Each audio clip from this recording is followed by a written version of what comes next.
So, so thank you for joining the call today. And as Gora Hari said, the discussion we will have today is on the subject of divine relationships. And there's a few things. Maybe let's see how many we get through. But just some things we want to read. But actually, what we'll do is we'll begin in a different way. We're going to first talk about a certain concept, a certain idea. Then we're going to read one or two verses, and then we'll just take the discussion in this way. So let's start here. So it was quite a few years ago, and I was doing some programs at one location. So I was en route to the particular location, and I remember I was running it slightly late. I still got there on time, but I was running slightly late to the destination. So in the UK, when you travel on the public transport, we have, like, we call it undergrounds. In America, they call it the subway. So you have a certain card that you use to go on the journey. And when you get to your destination, you have to press the card against a sensor. So it's just like a device. You have to put your card against the device, and then it's meant to open the door so you can leave the underground or the tube station, the subway. You can leave, and then you can carry on in your journey. So I was running slightly late. I got to my destination. I put my card against the sensor in order to, to come out so I could get to the location that I wanted to get to for the program.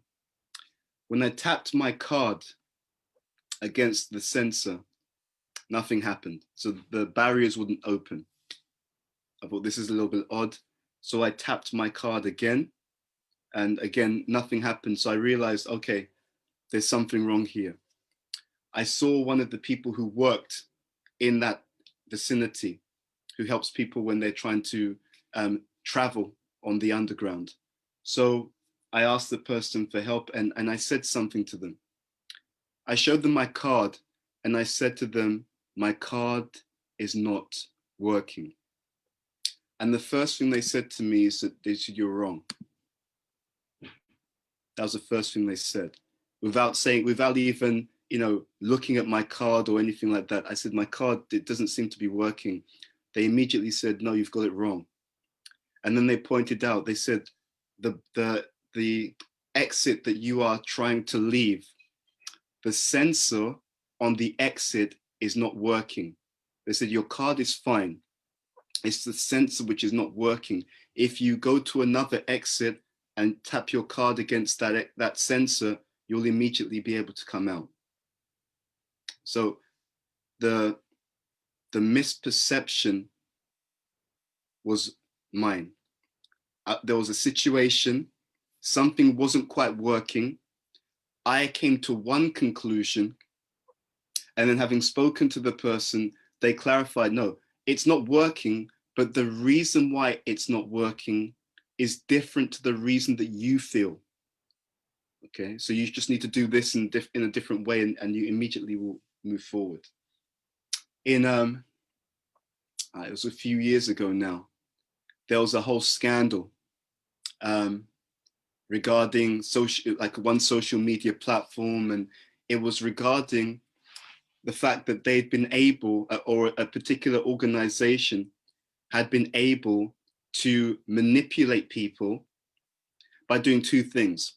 One, by understanding the personality of vast numbers of people just by looking at how they used social media. So by getting data on people's use of social media, this organization had been able to literally read the psychology of millions of people. That was the first step. Having read the psychology of millions of people, they'd been able to understand how a person functions, what motivates them, what demotivates them. And then what they'd done is they had sent different people different advertisements, political advertisements. And the adverts were specifically designed for that particular type of personality. They knew just how to present an argument, how to present an idea so that it would cause the particular individual to be persuaded to act a certain way. What they distinctly used was a model of personality. And this model is called the Big Five personality traits. And it classifies people according to these 5 personality traits, and it helps people to understand how they function, what they need, etc., etc. So they had done this, and it was really based upon a very simple idea. They knew that different people would lean in a particular direction politically just by their personality type. And those leanings could be adjusted or manipulated in a certain way. So the people who were on the receiving end of the adverts, even though they were being manipulated, in their own mind, they would have surely believed that whatever decision that they would be making politically had been their own decision. Okay, so they would have thought, well, I'm looking at the information, I'm looking at the facts, I'm weighing it up, I'm evaluating it, and I'm coming to my own independent, objective conclusion. But again, they would have been wrong. They would not have seen that you're seeing the situation, yes, but you're not understanding the situation properly. There are certain things which are being assumed. So that's the second example. Let's give one more example. Oftentimes when people have a debate around religion or belief in God, one of the strongest arguments in people's minds, not necessarily a strong argument objectively, but one argument that people often have is, if there is a God and if he is good, then why are people suffering in the material world? And of course, one of the key things that we understand very early on when we connect to Krishna consciousness, when we start to hear, understand, and learn the philosophy, is that the material world is not our home. So when people make this argument, well, if there's a God and if he's good, then why are people suffering? I see people suffering. Why? Then there's an underlying assumption that takes place. So it's very powerful sometimes to look at what is assumed. So in all of these situations, whether I put my card against a sensor and I'm assuming that the card is wrong, that the card is broken, or people are making voting decisions and they're assuming that they're looking at the facts objectively, not that they have a certain personality that biases or leans them in a certain direction, and someone is showing them specific information that's causing them to lean in a certain direction. Or in the case that there's an argument about the existence of God, and someone is saying, well, there's suffering in the material world, that proves that there can't be a God. But the assumption is that the material world is our home. The assumption is that we're meant to be here, we're meant to be happy here. All of these things are underlying assumptions. And of course, within our tradition, we know that this material world is actually literally the prison house. So if someone was in a prison and they call the guard over, guard, I think there seems to be something a little bit wrong with my room. Over the last few days, I've been trying to open the door. I've been trying to walk around the place, and the door seems to be jammed. There's something strange here. I can't seem to just walk in and out of the cell at my own will. And then the guard has to point out to the individual, that's not a flaw. It's designed like that. The expectation that you can walk in and out is the wrong expectation, because you're not in a free, open environment. You're actually in a prison. It's designed to keep you trapped. So all of these things, we call them in the external world, they use a term, they call it attribution error. attribution error. So it's a form of an unconscious assumption that we bring, and we bring it to everything, by the way. In any situation, there are some things that we automatically assume. We take it for granted, and we don't necessarily test those assumptions. Now, the reason why I'm sharing this is because we're now going to look at how this relates and plays out in the interactions and the associations that we have with devotees. Actually, before I do that, I'll give one other way in which this plays out. So I was speaking to one devotee, it was recently, we were in communication, and they were asking about this statement in the scripture. So we've been talking about, different natures, etc. They had some questions about that.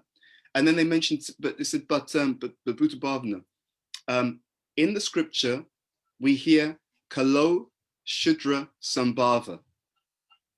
So in Kali Yuga, everyone is a Shudra or less. Directly, it is a statement in the scripture. So doesn't that mean that actually there is only the Shudra Varna in Kali Yuga?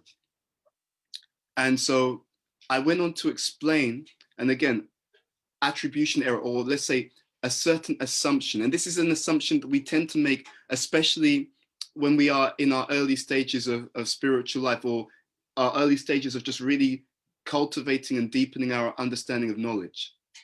So I explained that actually in scripture, there are many things which are explained or defined in more than one way. So I was explaining that the word Shudra has different connotations or meanings, at least 3 different ways that the word Shudra is used in our scripture. So for example, Prabhupada, in one place, he will say that if the parents did not do Garbhadan Samskar, then the child born of those parents is Shudra from that definition. So one definition is that if the Garbhadan Samskar hasn't been done, then the child born of that particular union is Shudra from the procreation perspective. This is separate from Varna, but it's just one way in which the word Shudra is used. So that's one definition I explained. There's another place in which Prabhupada says one who is economically dependent. So when one is employed by another person, so you work for another person, they are paying you a salary or a wage. So from the economic point of view, if someone works for another person, is economically dependent upon another person, then that is another way in which they're described as Shudra, meaning that there's economic dependence. And then the other way is the more widely understood way, whereas one has a certain psychophysical nature. So I was explaining that when we look at scripture, there are many things like that, where the same word has more than one definition. And what was the assumption? The assumption was, I've read this statement, therefore this is the definition. The assumption is that this definition is exclusive. Whereas in reality, there are sometimes the same word. Even, I was looking at this the other day, even our acharyas will sometimes classify the different stages of progression and the symptoms of those different stages in a different way. Right? Even sometimes in our scripture, certain pastimes of the Lord will be explained in slightly different ways as well. So this is a very, very broad, very beautiful, very brilliant, but also very, very deep and esoteric teaching. And there are many different angles to it.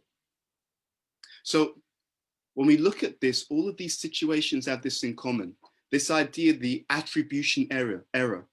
So I've assumed something that is not quite the truth of a situation. So I'm involved in the situation, I'm interacting with a situation, but I've misread or misconstrued exactly what is happening.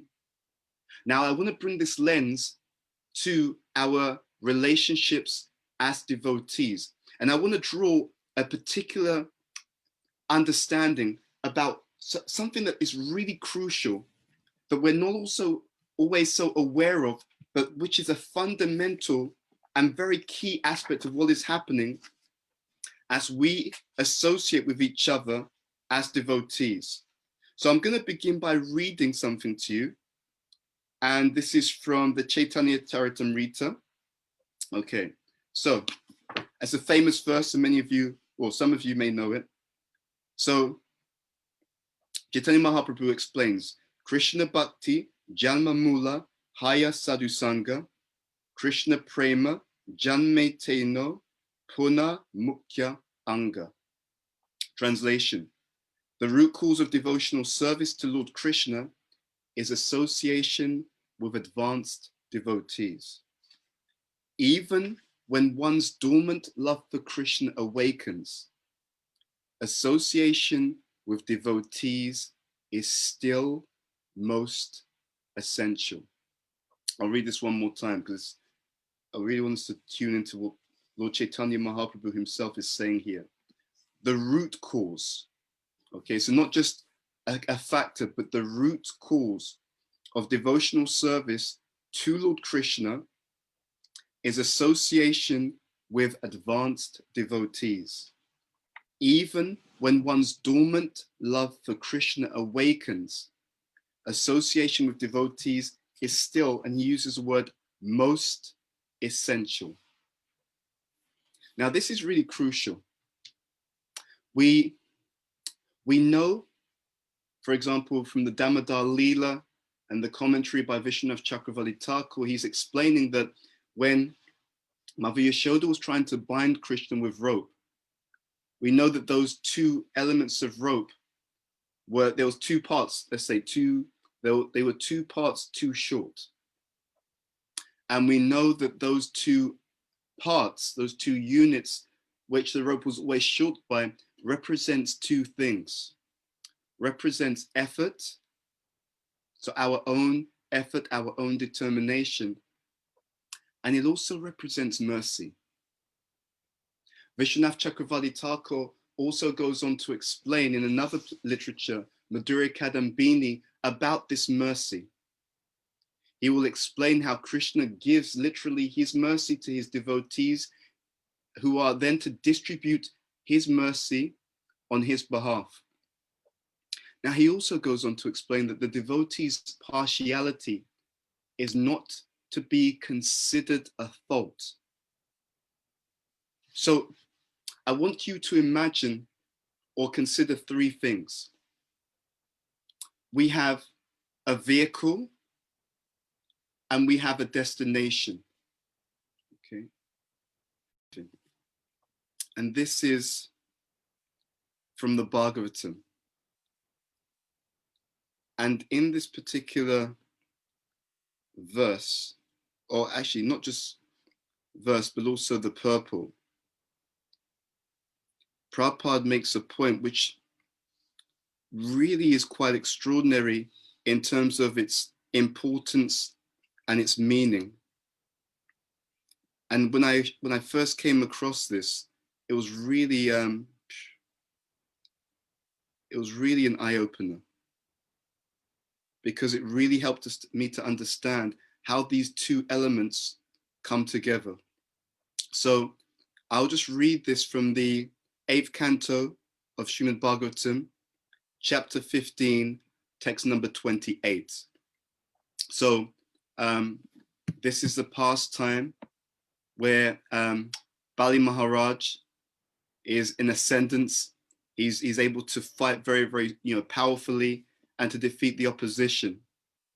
And so this is the purport by Prabhupada. So Prabhupada says, actually, let's do it even better. Let's do it another way. I'm going to try and give you a bit more context by giving you the verse as well. So 8:15:28.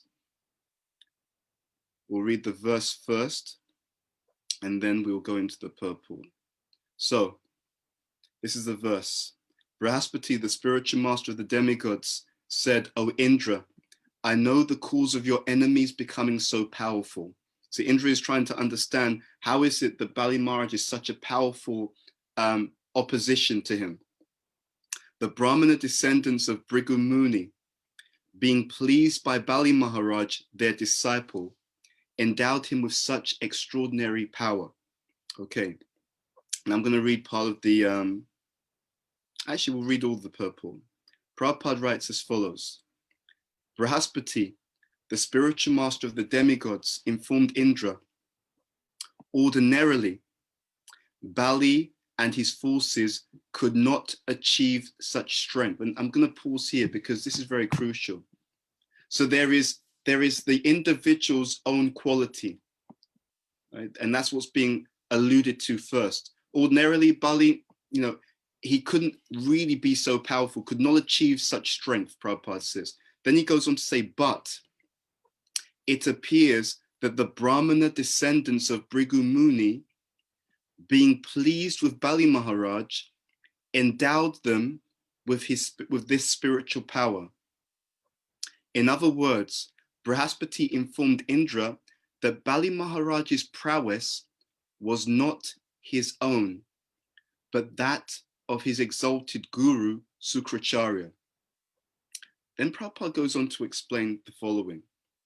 We sing in our daily prayers, Yasya Prasadat, Bhagavat Prasado, Yasya Prasadan, Nagati Kutopi. By the pleasure of the spiritual master, one can get extraordinary power, especially in spiritual advancement. Okay. I'm going to pause there before I read the rest. So we're hearing that the blessings of the spiritual master are important. We also superimpose that against what is being stated by Vishwanath Chakravarti Thakur. So there is effort, there is also mercy. So for many of us in devotional life, we work with a certain misconception. And that misconception, to be honest, is the misconception that our progress is really because of us. We work on the idea that, we're doing really well in spiritual life. We're doing well in our preaching. I've got some new techniques. We strategize really well. And all of these things are allowing us to be really effective and really successful. Now, of course, strategy must be there. Moving forward must be there. Endeavor must be there. But the question may come up, how much of our success is due to us? How much of our success is a gift that is given to us? How do these elements come together? And what exactly is going on? And we want to explore this because it directly relates to this idea of divine relationships, why relationships in spiritual life are so important, and what exactly is happening in such, hopefully, devotional, Vaishnava, loving exchanges. So let me read on in this purport. So Prabhupada then writes in the same purport, 8:15, 28. He says, the blessings of the spiritual master are more powerful than one's personal endeavor for such advancement. Narottam Das Thakur therefore says, Guru Mukha Padma Vakya, Chichete Kariya Aikya, Ana Kariya Mane Asha. Especially for spiritual advancement, one should carry out the bona fide order of the spiritual master. By the Parampara system, one can thus be endowed with the original spiritual power coming from the Supreme Personality of Godhead, Evam Parampara Praptam, Imam Rajasoyo Vidu. He says the blessings of the spiritual master are more important than one's own endeavor. So sometimes, and this is where sometimes the pride can come in, sometimes an individual, sometimes we are doing well, and we've come to the wrong conclusion about why. Again, attribution error. So I'm engaging in devotional service. I'm desiring certain things in service. I'm desiring to make advancement. I find that I'm receiving reciprocation, and I assume, wow, that I must be pretty advanced. I must be doing quite well. But what's not understood is it's not necessarily very much to do with our own determination. It actually has a lot more to do with the mercy of pure devotees, the mercy of devotees in general, because all devotees carry some ability to bless others. But those abilities to bless others are different according to the level of advancement of the devotee. Let me just read one or two statements by Bhaktisiddhanta Saraswati Thakur, and then we will take this even further. I wanted to find a particular statement where he touches upon two different elements, which I think are really crucial for us to understand in this particular regard. So let's find this first one.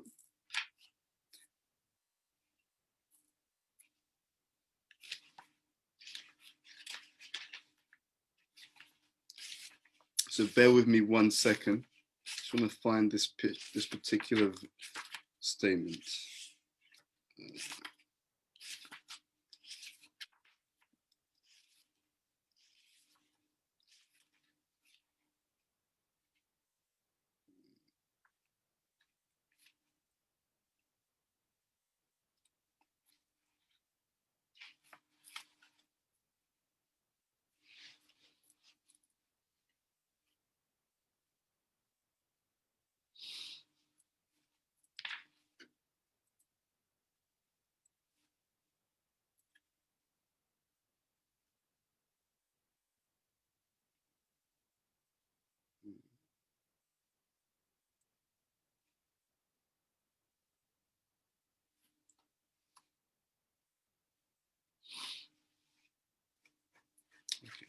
Let's start with number 15.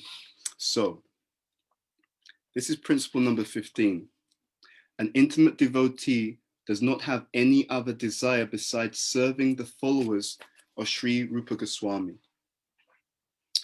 So, the desire in terms of serving the followers of Sri Rupa Goswami, that means serving, interacting, relating to the devotees, to the Vaishnavas. So, we touched upon this idea that our progress is largely gifted to us. So how does this process work specifically? So there are at least two factors. First of all, there is our determination as a devotee. So in our determination to practice Krishna consciousness, to associate with the devotees, to try to practice offenselessly, all of these different areas constitute the determination of a devotee. And as we apply the teachings properly, as we hear properly, we want to fine-tune our devotional endeavor. Okay, so that's our personal endeavor. But that personal endeavor is combined with the mercy of the spiritual master and the mercy of the devotees in general. Now, when these two combinations come together, something incredible happens. So, we've all seen in spiritual life that we may be in a situation where we needed some guidance, we needed an answer, we had a challenge. And as we engaged in our practice, as we tried with determination, we were able to move forward successfully through those challenges, or we were able to receive some guidance. What was actually happening is we were receiving some reciprocation from Krishna. But what invoked that reciprocation? So on the one hand, we were trying to be Krishna conscious. We were making that effort. But even more significant than our endeavor, as Prabhupada said, is that endeavor was combined with the mercy of Guru, the mercy of Vaishnavas. And that combination of our own effort with the mercy of Guru and Vaishnavas has a certain outcome. What it does is it makes Krishna more responsive to the devotees' spiritual desires. So when we have the mercy and the blessings of the devotees and we making endeavor, the two things together actually cause Krishna to be more inclined and more quick to respond to the spiritual desires of that particular devotee. And it is that combination, the combination of having the determination to drive, plus, even more significant, having the fuel in the car. The mercy of the devotees is the fuel in the car that drives the vehicle of bhakti. And as we are receiving that fuel, it is actually that fuel which allows us to make that journey and to reach that destination that we call love of Godhead. Because of attribution error, the tendency in our neophyte state is to give more significance to ourself and minimize the significance of others. And for that reason, we don't really see and understand exactly what is going on in the devotional process. We don't realize how much of our advancement is a gift from others, and how little of it, even the successes in our preaching, how little of it is actually anything to do with us. In Kali Yuga, unfortunately, the one real qualification that many people, that we should realize within our own lives, is that we are unqualified. This statement, Patita Pavana Hetu Tava Avatar, Mosimo Patita Prabhu Napai Bayar. Patita Pavana Hetu Tava Avatar. You're Patita Pavana. You are the deliverer of the most fallen. So this prayer that we recite, recognizing that Sri Chaitanya Mahaprabhu, he's come to pick up those people who are furthest away from Krishna. Mosimo Patita Prabhu Napai Beara. You will not find anyone more fallen than me. Therefore, my claim is first. Unfortunately, in Kali Yuga,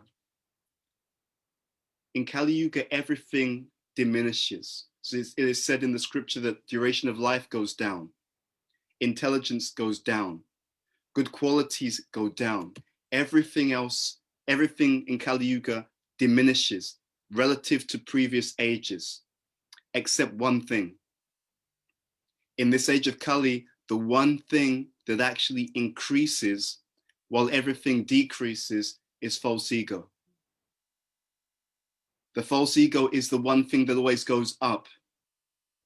The idea that I'm great, I'm special, and the misunderstanding that literally the majority of my advancement is actually being gifted to me by the association of the devotees. And it is for that reason that the relationship that we have with devotees becomes so absolutely essential, because we are literally moving ourselves forward by what we are receiving from others due to having the right approach, the right orientation, the right mentality towards the devotees that we associate with. And this association is something that we often misunderstand for a number of reasons. I remember hearing as one Prabhupada disciple, I won't get into names at this occasion, but he was talking about how he and his godbrothers sometimes they disagree very strongly. So senior devotee was explaining this. So he was explaining how sometimes he and actually a particular godbrother, he said, this person we can hardly agree on anything. So he was making that particular comment to me. But then he went on to say something else. He said, but I respect him like anything, because I respect how it takes different types of generals to win a war. And I was just reflecting on this. I was reflecting on this idea that especially when we are more mature as devotees, then we can understand and appreciate how different devotees, because of their different conditioning, but also because of their different commission, their different responsibility, their different journey to Krishna. We're all reaching the same destination, but we're reaching from different location points. So and we're not there yet as a society, but a society in which we are largely a madhyam society. When we get to the stage where the entire movement is largely on the madhyam or intermediate devotional level, then you'll see much more of this really healthy, mature devotional dealing. So he was explaining like that. He said, I respect him like anything because I respect how it takes different types of generals to win a war. Now, I just want us to pause for a moment and really tune into this. So we come to Krishna consciousness. Many of us, some are born in the movement. Some come from a particular background. Some come at a particular age. We come and we all have our unique journey towards Krishna. But that journey does not begin, in most cases, within this lifetime alone. We all have a certain background, and that background is reverberating within our subtle body.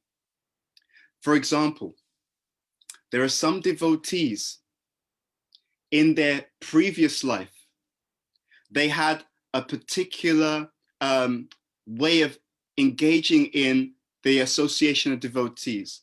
They have a particular way of dealing with the devotees in a previous life. I remember one friend of mine, he told me that it had been pointed out to him that in his previous life, he had been offensive to his spiritual master. So he was warned that in this lifetime, because you had that tendency in the previous life, you have to be especially careful in your dealings with your guru in this life. Because there's still that in the subtle body, there's still that potential issue. So we can have one devotee, that was one particular area of weakness. You can take it even further. We can say that there was a particular devotee who in their previous life, the reason they did not go back to Godhead, for example, is that in their previous life as a practicing devotee, they were too liberal. Too liberal. It was like they were not sufficiently strict in their devotional service, in their devotional association, in their devotional practice. So therefore, being too liberal, what happened was they allowed certain things to enter into their situation, being too, what is it Prabhupada said about his Western disciples? He said that they do not have enough fear about Maya. They're not scared enough of Maya. So this devotee in the previous life, too liberal. And being too liberal, what happened was they were unable to achieve the goal of life. Let's take an example in the Shastra. The example that really reverberates in my mind, Bharat Maharaj. Bharat Maharaj, a king, and he eventually renounces the kingdom. In fact, he will even go to renounce his entire family. To do what? To really just tune in exclusively to the direct practice of Krishna consciousness. And we understand in the scripture that in that complete dedicated devotion, he goes beyond sadhana bhakti. He comes to what we call the sadhya stage, because in our scriptures, it explains that both the stage of bhava bhakti and the stage of prema bhakti, both of them are considered to be perfected stages of Krishna consciousness. So we know from the scripture that Bharat Maharaj, he's on the platform of bhava bhakti. However, this deer is in need, and he gets into this routine of looking after the deer and literally becomes so absorbed in that we hear that when he leaves his body in his next life, how is he born? He's born a deer. So from the platform of bhava bhakti, a devotional service in ecstatic emotion, where one is completely in rapture in their devotional service. There are so many symptoms. One of the symptoms explained in the scripture is one cannot bear to even waste even a moment in the service of the Lord. And one is also namagane sadaruchi. One has extraordinary taste for chanting the names of the Lord. All of these great devotional opulences are being experienced by Bharat Maharaj, but he still becomes attached to a deer. What a mistake. And then from being at this extraordinary exalted stage, next life, he's born a deer. But it's interesting also that the life after that, as Jad Bharat, he deliberately keeps himself away from the masses of people because he just wants to become completely realized in devotion. So his previous situation informs something about the way that he chooses to practice devotional life in his next life. So too liberal. We may take another example where we consider the person was too harsh. We may say overly strict, again, in the wrong way. So Rupa Kaviraj, interestingly enough, again, a personality on the platform of Bhava Bhakti. So what happens? He is giving Srimad Bhagavatam class. The Association of Vaishnavas are there. And there is one lady who is also in the class at the back. And that lady's name is Krishna Priya Thakurani. Rupa Kaviraj is given the class, and he notices that this lady, her lips are moving. What does that mean? It means that while he's giving the Bhagavatam class, this lady, she's chanting. And he calls her out. How can you be hearing Bhagavatam and chanting at the same time? Which on one level is a fair point. It's a fair question.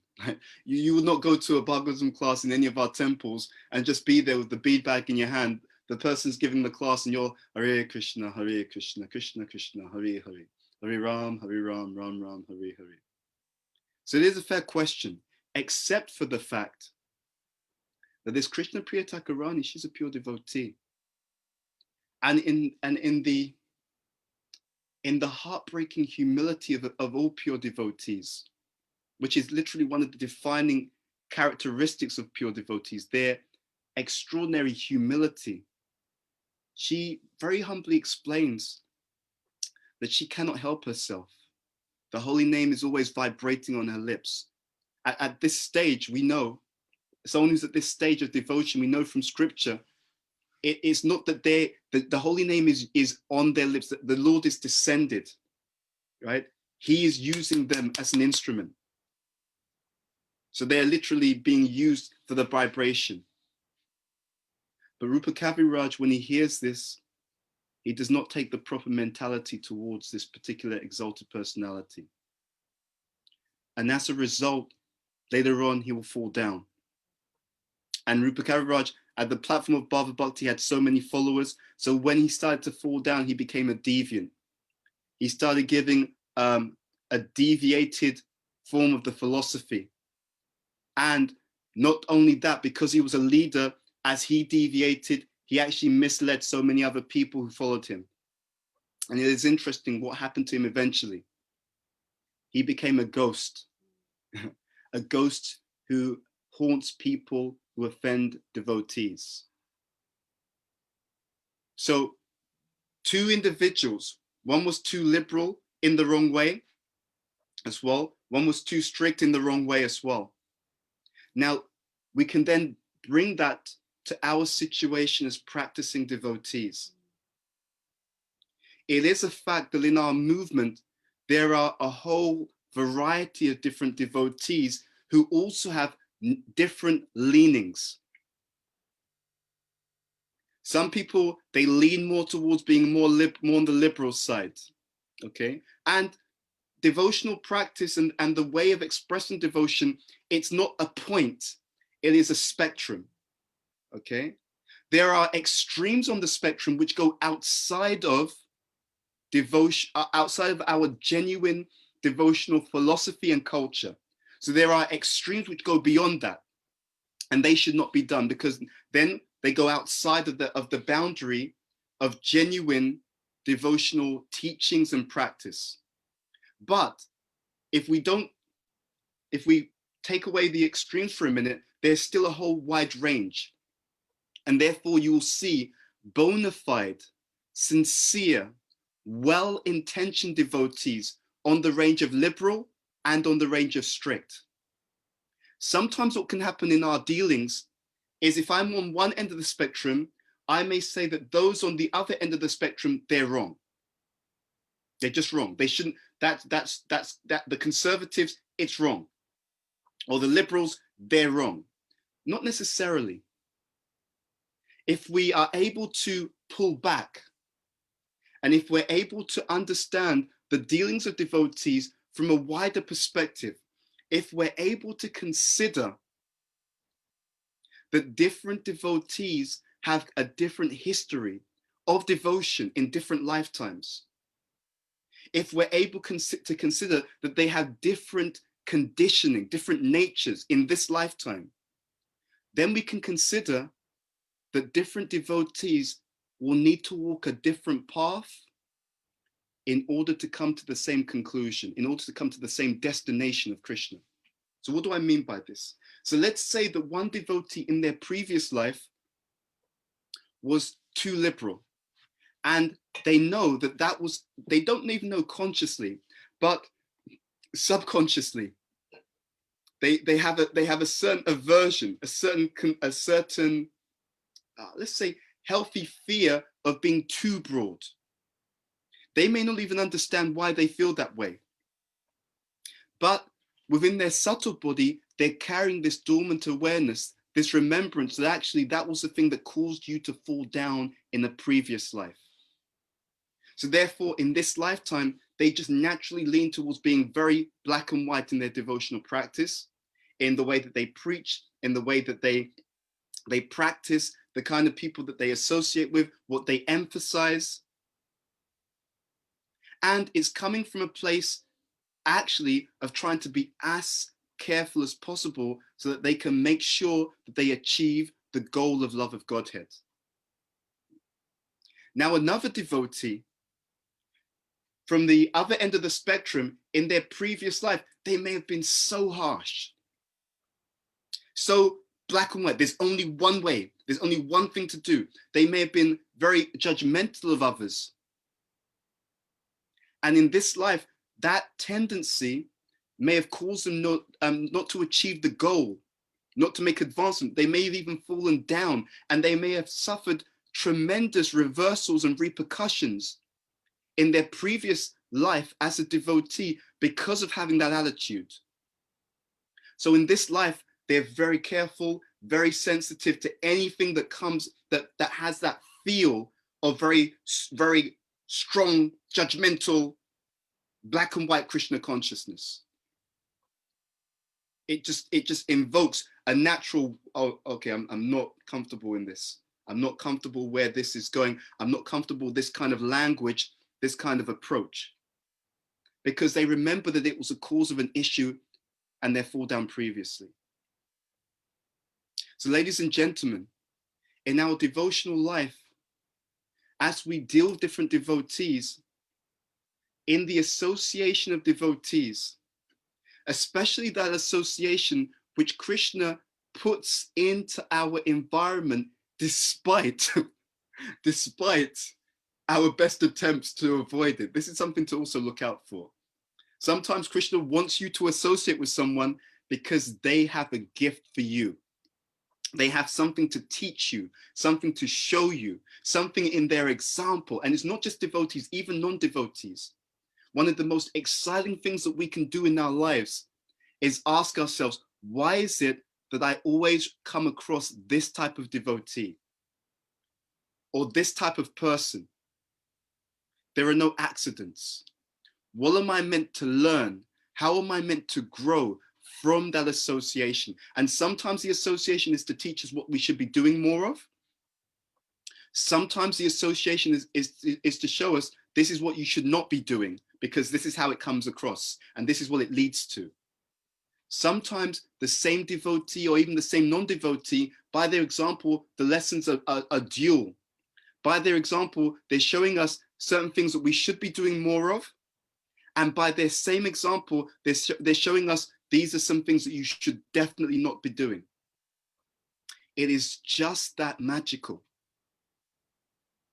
But if we are able to approach devotional life in a mature way, Madhyamadikari, the mature mood where it's not all about me. And this is one of the biggest issues. Underneath this immaturity is selfishness.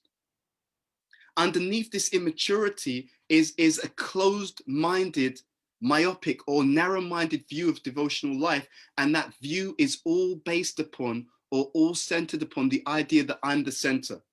So because I don't find that type of devotional life or that approach to Krishna consciousness exciting, therefore it must be wrong because I don't like it. So because of this Kanishta mentality, where what? Atmavam manyate jagat, whereby I see everything in the spiritual realm of Krishna consciousness, and I judge everything based upon what pleases me. So that particular class, I didn't find it inspiring. Therefore, it's a bad class. The way that this person engages in devotional service, that's not the way I would do it. Therefore, they must be wrong. This is selfishness. Selfishness means I still have, to a very gross degree, it's not even subtle, to a very gross degree, I still have this Purusha Bhav. This idea that I'm the controller, I'm the enjoyer, I am the center. And of course, to the extent that I have that mentality that it's all about me, everything is judged from my perspective, there are two things. One, I cannot see Krishna consciousness properly. I cannot see the devotees properly, and therefore I cannot deal with the devotees properly. It's interesting, this statement, this Trinada Pisunichano Tara Pisa Hishnuna, Amanina Manadina Kirtaniya Sadahari. One should chant the holy names of the Lord in a humble state of mind, thinking oneself lower than the straw in the street. One should be more tolerant than a tree. One should be devoid of all sense of false prestige, should be ready to offer all respects to others, ready to offer all respect to others and not to expect any respect for oneself. So if I'm offering all respect to others, the word respect, it's derived from a word specto. Specto means literally to see, as in spectacle, right? So when people wear spectacles, they're using some device in order to properly see. So respect means to see, to respect others means to see others properly. Who are they? Jivaras Rupoy Krishnera Nityadas. They're Nityadas, they're eternal servants of Krishna. But who else are they? This idea of spect, to see. They are actually, they are the individuals who are putting fuel in my journey to Krishna. By their being pleased, the fuel comes into the vehicle of bhakti, which allows me to make the journey to prema. So in the improper dealings with devotees, and that is why the param aparad is Vaishnava aparad. And we can understand this. We can understand this very naturally. So my relationship with my father is direct and indirect. What do I mean by this? We all have a family, okay? Or just in Kali Yuga, it can even be a bit more intense now. Let's say generally we have a family. Generally, we have an experience of family dealings. So we will have siblings and we will have our father and our mother. So we can say that the relationship with our parents is actually direct and it is also indirect. What do I mean by this? First of all, we have pleasant dealings with our parents. We build a personal relationship. We associate, we exchange love, we serve one another. So that is the direct dealing with the parents. But because the parents also have a bond of love with our brothers and sisters, every time I deal properly with my brothers and sisters, I'm also nourishing the relationship with my parents indirectly. Because my parents are pleased to see how I deal with my brothers and sisters also. So the relationship with the parents is direct. The relationship with the parents is also indirect. Both things strengthen the relationship. Now, we also know that the relationship with the holy name is also direct and indirect. When we sit down to chant the holy names, Hare Krishna, Hare Krishna, Krishna Krishna, Hare Hare, Hare Rama, Rama Rama, Hare Hare. We are listening, or we should be listening attentively to the holy name. And we may have a meditation. Dear energy of the Lord, dear Lord, please engage me in your devotional service. We may have the meditation. Dear Krishna, dear Sri Radha and Krishna, please allow me to love you. We may have the meditation. Dear Sri Radha and Krishna, please accept me. The relationship, the direct dealing with the holy name. But we also know that we have an indirect relationship with the holy name. And we know that because if we associate with the devotees properly, then this holy name, who is Krishna, and who at the same time, Nam is more merciful than Nami, who in the same time is in one sense more merciful than Krishna. The holy name, if we deal with the devotees properly, especially if we engage in the glorification of the devotees rather than the offenses to the devotees, that holy name will manifest more. We will actually receive the holy name in its full state, because there are different types of name. The name is classified in different ways. So for example, when we chant at the level of Nishta, so let's go back.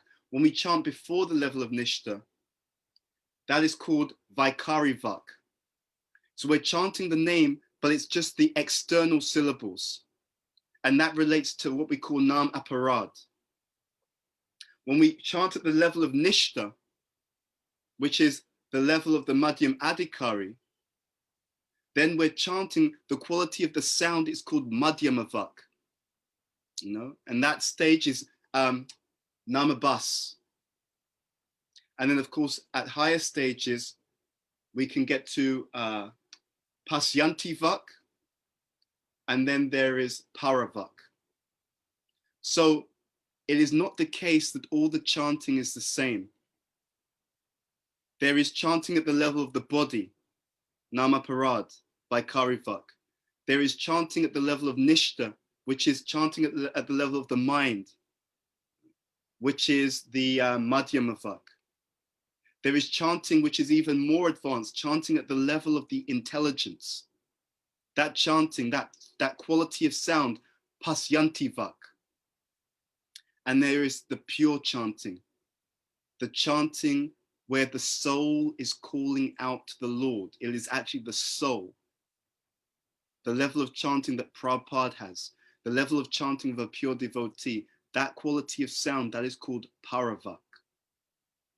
So the revelation of the holy name, the relationship with the holy name is direct and it is indirect. So there is the chanting, there is also how we deal with the devotees.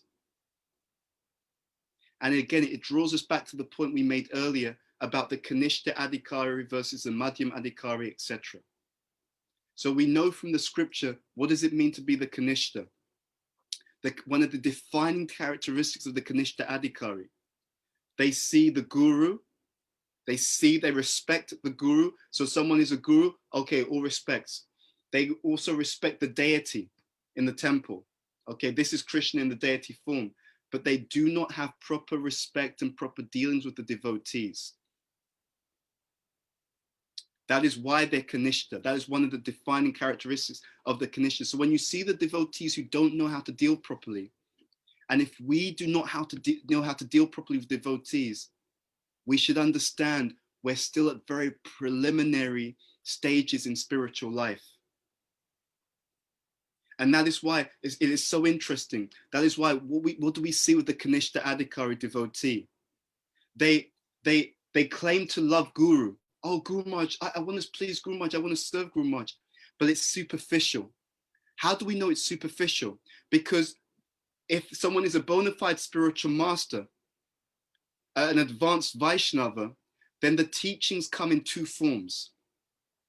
The teaching comes by their words, but the teaching comes by their example. The difference between the Kanishta and the Madhyam is the Kanishta catches the external aspect, but the Kanishta does not catch the internal aspect. So the external aspect, Guru Maharaj told, actually they catch the externals of the external. So the Guru's instruction to them, they catch, okay? But they catch that instruction, which is so crucial, but they only catch it externally. So Guru Maharaj told me something, I will do something to please him.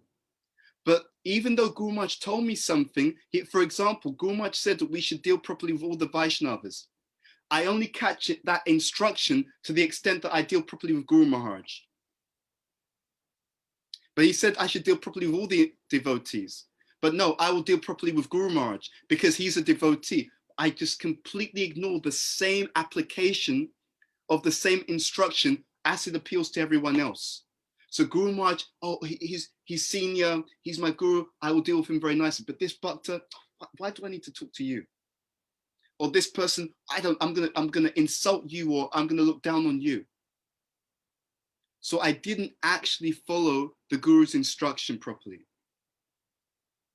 It's a myopic application of a proper instruction. So I've heard the instruction, but I've only accepted it on a very superficial way, which is why I don't extend the instruction to its full application. That instruction is meant to be applied to everyone, but I apply it only here, only to this guru or to gurus, plural, and everyone else is not important. Another way that we tend to be in this Kanishta mentality is we take the letter of the law, but we don't take the spirit of the law. So every instruction, every dealing also carries a mood, and this is critical for us. This is critical. This is why we sometimes have difficulties in our devotional communities, and this is also why we sometimes have difficulty spreading the mission. I'm going to touch upon this. It's all about relationship. In our teachings, to be very honest, there are some things in our teachings, some statements in our teachings, which may to the modern person feel a little bit harsh, a little bit jarring. Sometimes people wonder, okay, these things are there. How was it that Prabhupada was still able to attract everyone? And the reason why Prabhupada did this, even though sometimes there are certain statements in our teachings which may feel, oh, it's a bit strong, isn't it? But the reason that people were able to wholeheartedly accept those teachings is because in the example of Prabhupada, they did not just hear the words, the letter of the law. In Prabhupada's dynamic and loving example, they were able to also catch the spirit of the law. You see? Now, if a parent corrects a child, is that good or is that bad? Sometimes in the modern society, people may say, oh, it's bad, it was harsh. Not necessarily. It depends upon the context. And this is something that we all understand intuitively. And this is, again, divine dealings. How we experience devotees, how we experience the approach of devotees, how we experience the words of a devotee, good or bad, depends upon the context of the relationship. There's a wonderful statement that I read many years ago. I'm paraphrasing because I can't say it word for word, but it was in the pastime of Lord Indra. I believe it was in that chapter, if not, definitely in Christian book #1, where Prabhupada makes the point that only the father who has love for the child should correct the child. And I thought it's such a brilliant point. So when Prabhupada, he would sometimes be very strong with the devotees. I remember we used to serve Tamal Christian Raj. We used to go and serve him while he was studying for his PhD in Cambridge. And I remember one time him saying, because I'll be honest, sometimes when I hear devotees speak about Prabhupada, I'm like, really? Is that really the case? You know, because sometimes we can be idealistic. But one of the things I really appreciated about Tamal Christian Raj, he was very real, very, very truthful. And he said it wasn't always easy being around Prabhupada, which makes sense. And that's nothing to do with the quality of Prabhupada. Prabhupada, he is unconditionally exalted, but this person is incredibly strong. And his intensity of love for Krishna would have definitely have impacted upon the environment and impacted upon others. So sometimes people have a very idealistic, let's say, remembrance or expression about pure devotees. But if someone is very pure, their love and their devotion will impose upon the environment, and sometimes it will disturb our maya. That's what it will do. It will shake us up and push us to move forward. So anyway, we experience the exchanges with devotees based upon the context. So Prabhupada, as strong as his statements were sometimes, equally strong or even stronger was his loving dealings. And it would take place externally, but it would also take place subtly. The devotees, in the presence of such a pure person, they would even be able to pick up consciously or unconsciously the quality of his selfless and deep compassion for Prabhupada. I remember I was doing a program. I was doing a program in America, and I came across one devotee who's a youth in our movement, and she revealed something to me. It was actually really incredible. We were speaking about a particular class that she'd been to, and she told me, so she's this lady, this devotee, she's an empath. So she had this particular empathic ability, and she was telling me about a class that she went to. And I could understand from what she was saying that when she attended this class, the person who gave the class made some statements which were quite strong.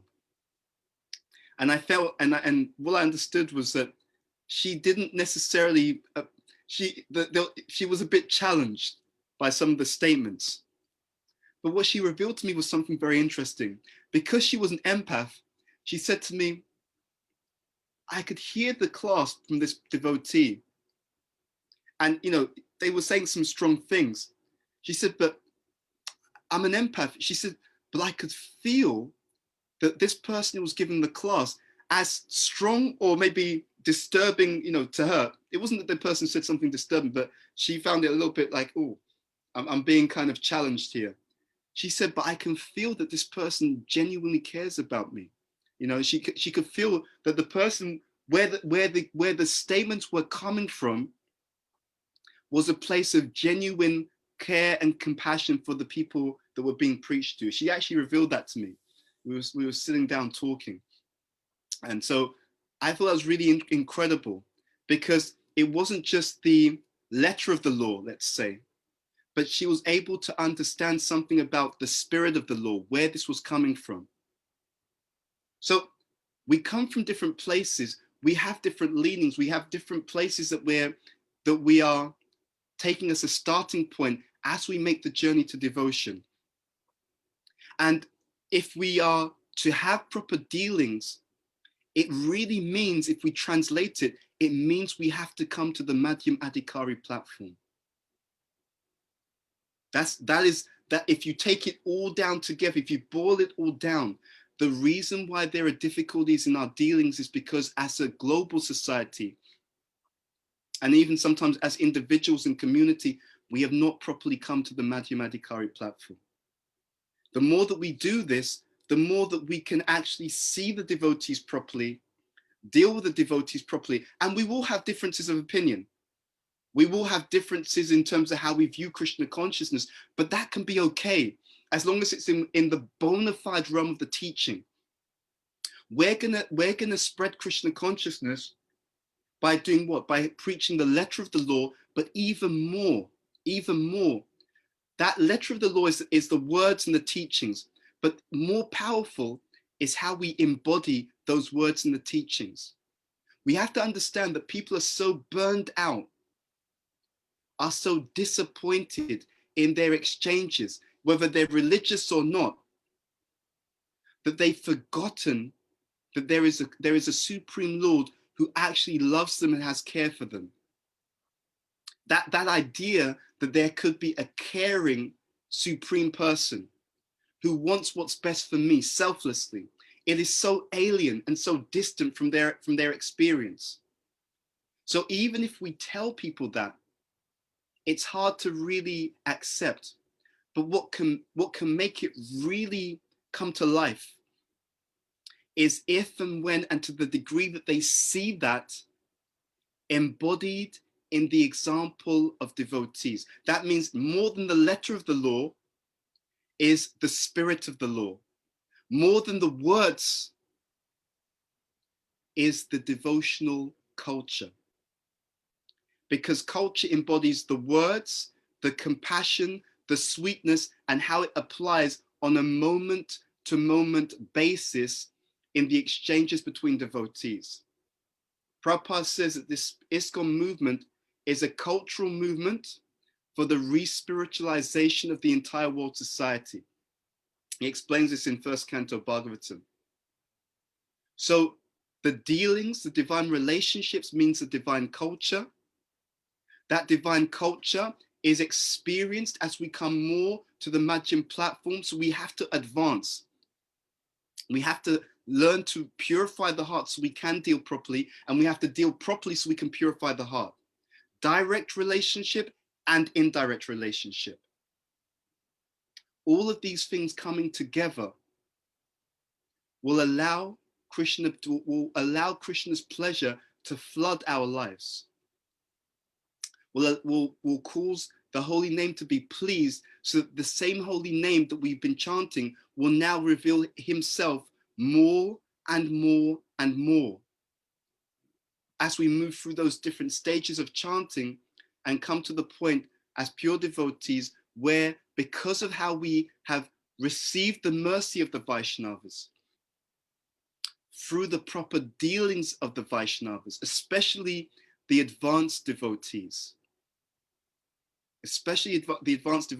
but approaching the advanced devotees and taking their teachings deeply, not superficially. So not like the Kanishta Adhikari, not I want to serve Guru, but I actually will cheat other people and I'll take advantage of other people. But I claim to love Guru while I deliberately fail to follow both the letter of the law of Guru and the spirit of the law. Okay, so we'll stop there and we'll open up for some questions.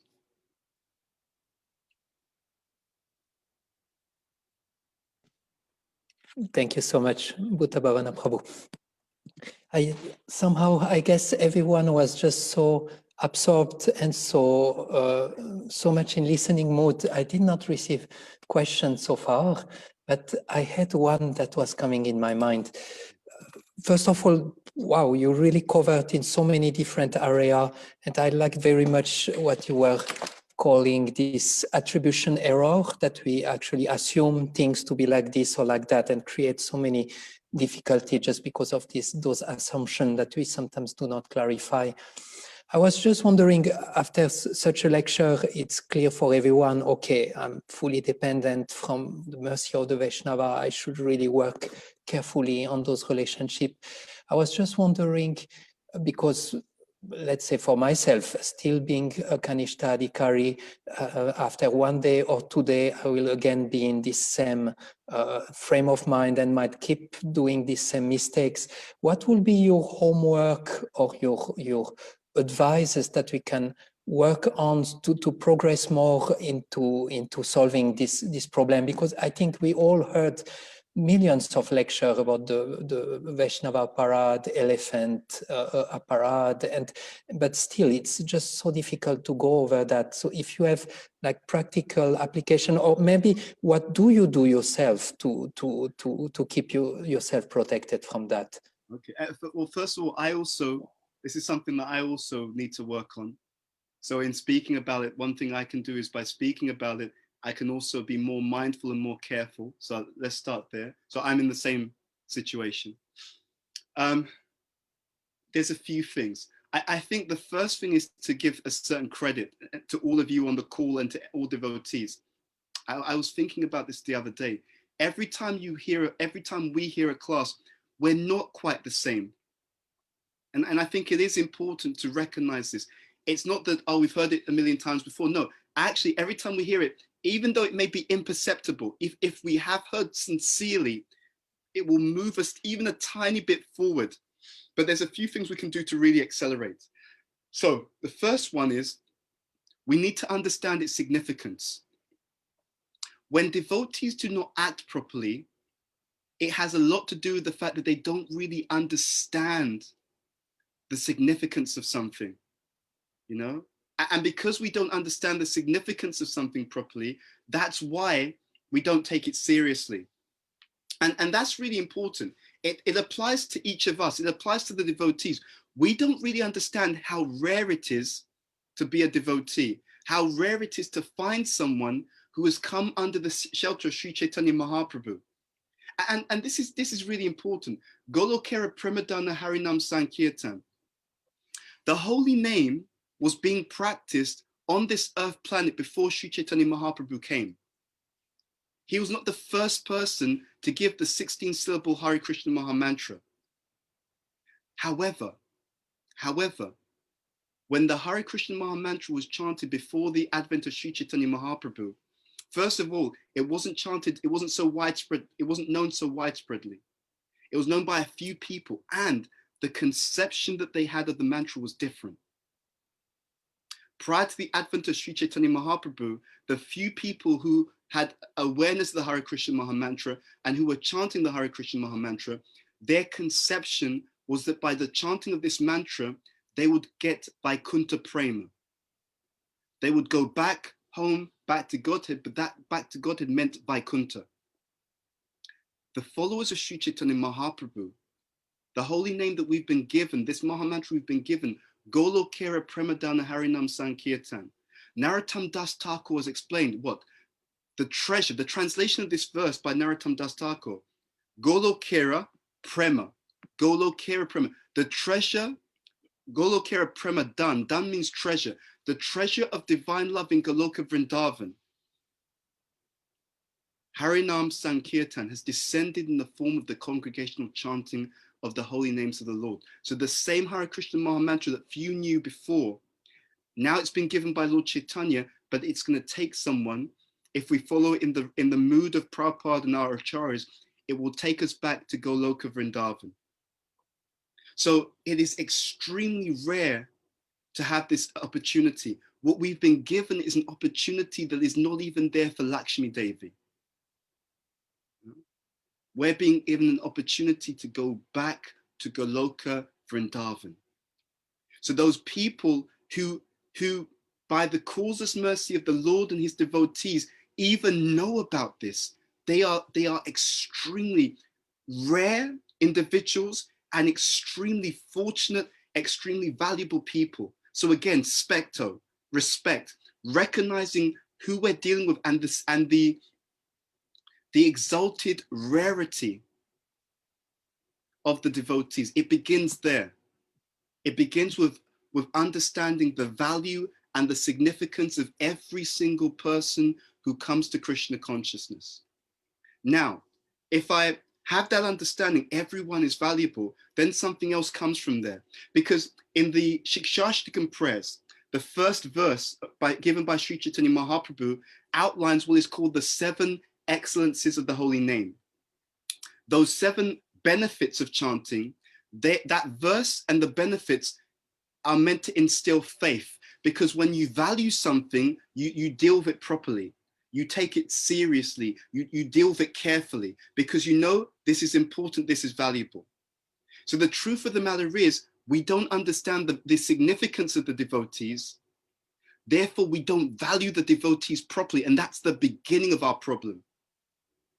That's where it all stems from. I don't respect the devotees properly because I don't understand just how important and significant they are, not just to pleasing Krishna, but to my own advancement. The difference between the instructions in one sense of Krishna and the emphasis of Sri Chaitanya Mahaprabhu is with Krishna's instructions, this Sarvadharma Parityaja, this is how you will go back to Godhead. Lord Chaitanya's instruction and his mood is, this is how we will go back to Godhead. This key emphasis, Nama Sankirtana Prayer. We're going back to Godhead together. So what does that mean practically? It means that the question is, to the degree that I make Krishna consciousness available, not just in the outside world, but internal, in the devotee community, to that degree, I will also be able to come to Krishna and taste Krishna myself. Prabhupada says the engagement in the Sankirtan Yajna is non-different from entering into Rasa Lila. Now, this is extraordinary and esoteric. What does it mean? It means the qualification for understanding the most exalted pastimes of the Lord and entering into that realm of pure love. That qualification is the Nam Sankirtan movement, and the Nam Sankirtan movement is the collective and cooperative engagement of Krishna consciousness. So if I can't deal with the devotees properly and collectively, I can't go back home, back to Godhead. So the first step in us really moving forward is to meditate, and by meditation to realize that devotee dealings is not a nice to have. It's essential. The journey does not take place without the fuel, and the fuel does not take place without the friendship. Now, once we've meditated, so one thing we can do is meditate and understand or realize the significance and the rarity of all devotees so that we value them properly. The next thing we can do is we can approach all dealings between us and devotees in a family model. We should really try and have this mood in our communities. And it is tricky because in Kali Yuga, sometimes many people, they never even had healthy family relationships. So sometimes when we say family model, people are still like scratching their head, right? What does that mean practically? Okay, assume that we grew up in a very, hopefully many of us will have had this. If we grew up in functional and loving families, you would sometimes have a disagreement with your brother or sister, but you don't reject them. You recognize it's my brother and sister. There's a pact of love. There's a pact, there's a bond. We're all part of the same family. So when I disagree, we disagree, but we disagree knowing that I'm disagreeing with my friend or family member that I love, who is also trying to engage in Krishna consciousness, who's also trying to make an offering for Srila Prabhupada. What we're meant to do is we're meant to be loving in all circumstances. And I mean that. We're meant to be unconditionally loving in all circumstances, but without being naive. Without being naive. So therefore, we are loving towards everyone. But if we see that in our dealings with some devotees, because of the mode of ignorance or passion that they have, because of the immaturity that they have, and they're unable to deal or reciprocate in a healthy way, then we don't stop loving them, but we recognize, okay, this person or these people are a bit immature. They're a bit immature, therefore they're a bit immature and they're insecure. So in order to feel good about their devotional life, they have to try to insult or put down or undermine the other devotees. Okay, they're in the mode of passion and ignorance. They will snap out of it when they become a bit more mature. So I recognize that. I still love them, but I may deal with them at a more respectful distance. These devotees, they are devotees, but they have all these misconceptions. And even though they're told these misconceptions, they want to hold on to the misconceptions because they want to feel better than other people. Immature, okay. But we also, when we see these devotees, we should think, how can I help? And the best way to help is by our example. Whenever we see devotees who behave in ways that we find a bit disturbing, we should look at ourselves first and consider, what is it about this behavior that is within me? Because what that will do is it will build empathy. I get too disturbed by other devotees because I lack empathy. So value each other first. Approach everything in a family model.